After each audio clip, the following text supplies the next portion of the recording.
These episodes are blow-by-blow assessments of the UK government's Covid-19 response. This is episode 4, Lies and Incompetence or Lack Thereof.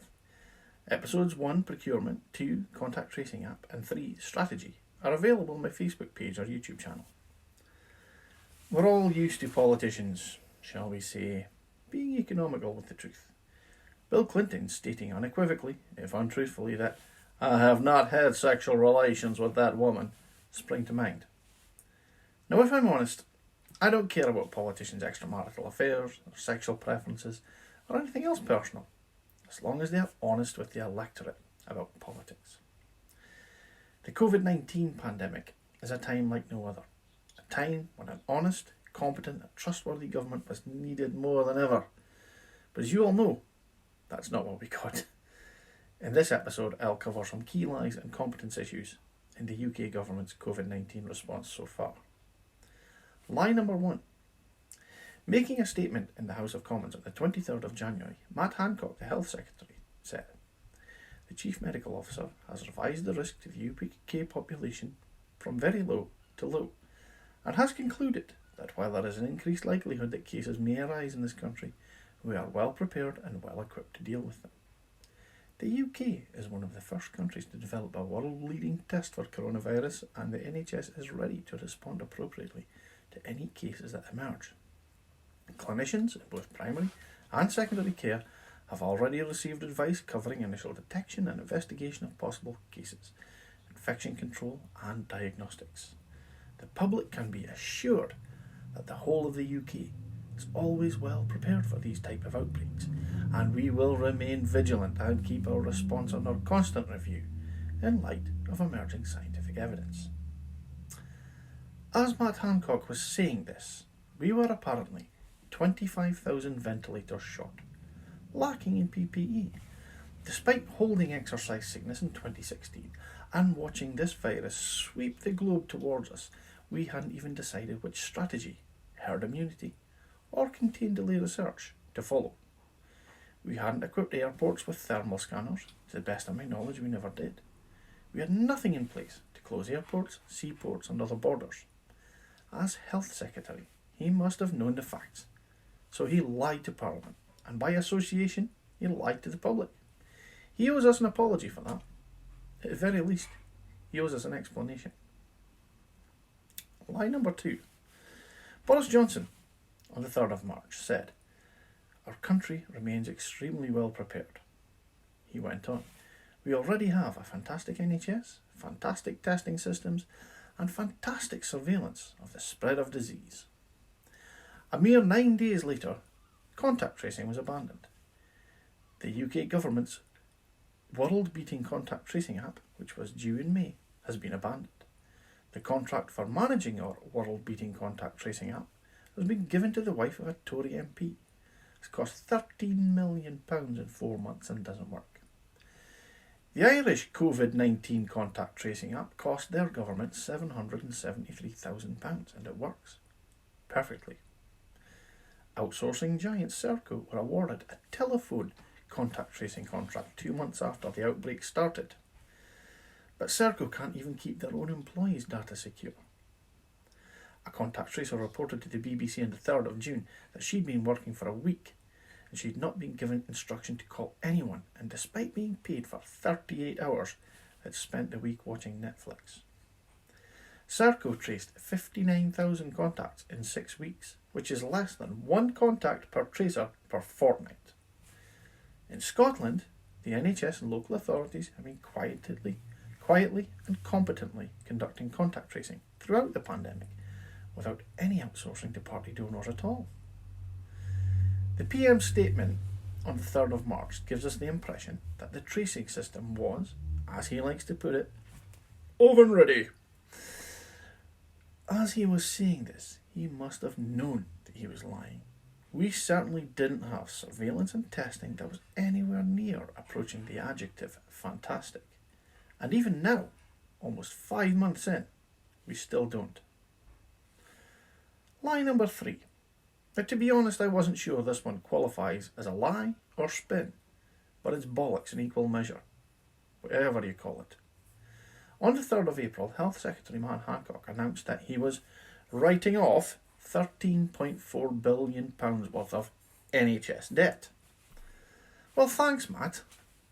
But if you can write it off, surely you must be the creditor and the NHS is the debtor. So, a government-owned health service has to borrow money from the government? How does that work? Do you charge them interest? Or is it, as I suspect, that the NHS was underfunded in the first place and that you saw an opportunity to act like a kind uncle and let them off with it? General competence. Handshaking. Boris Johnson, Prime Minister, was quoted on the 3rd of March as saying, "I'm shaking hands continuously. I was at the hospital the other night, where I think there were actually a few coronavirus patients, and I shook hands with everyone. You'll be pleased to know I will continue to shake hands." Boris contracted Covid-19, and as of the 4th of April, it appeared his pregnant fiancée had it too.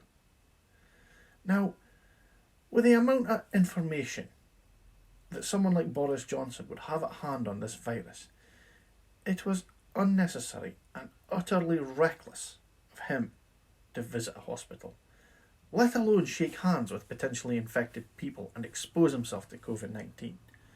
Firstly, he probably infected his pregnant fiancée. Secondly, because he's our leader, he should set an example to us all. And thirdly, have you seen how close they sit to each other in the House of Commons? Zoom meeting Gaff. On the 31st of March, a cabinet meeting was held on the conferencing app Zoom. Boris Johnson was in self-isolation, so he took a photo of the meeting on his mobile phone and tweeted it.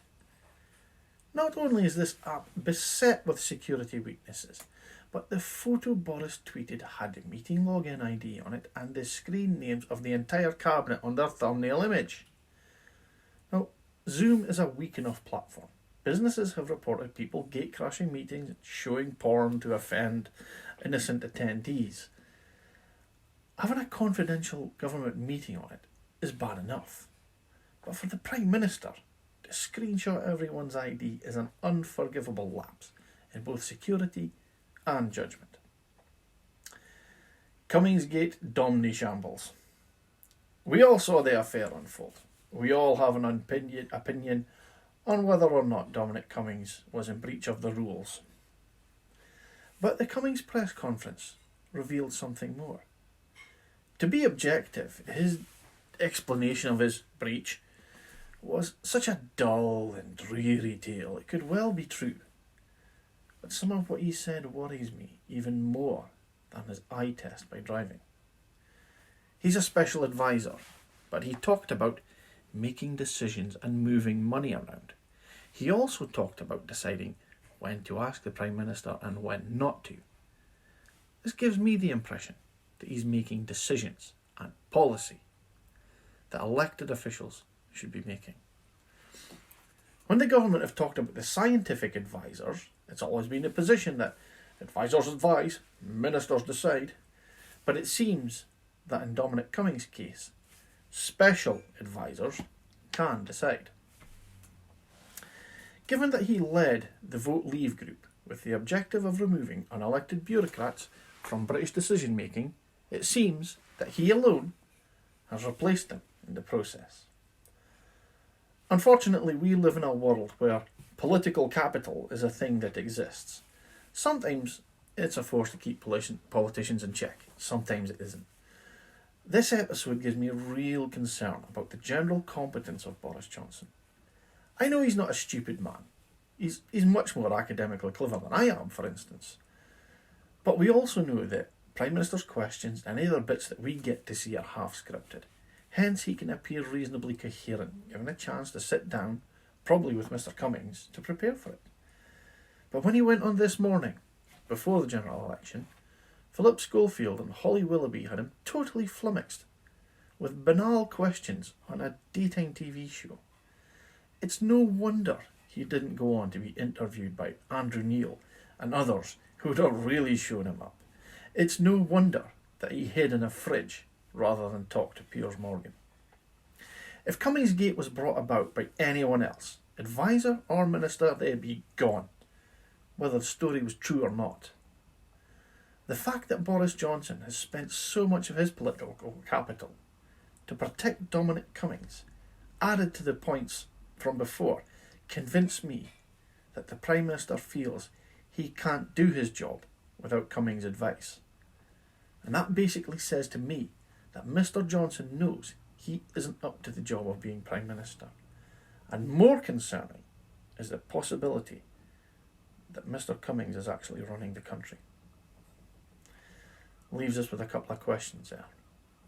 Is Dominic Cummings advising or making decisions? And does Boris Johnson believe in himself that he is up to the task of leading this country?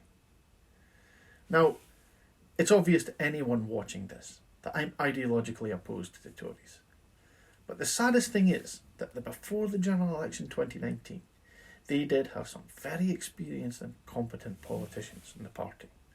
Strangely enough, most of them opposed Boris Johnson, and all of them were strategically purged from the party, leaving us with a bunch of inexperienced Boris Johnson fans to run the country.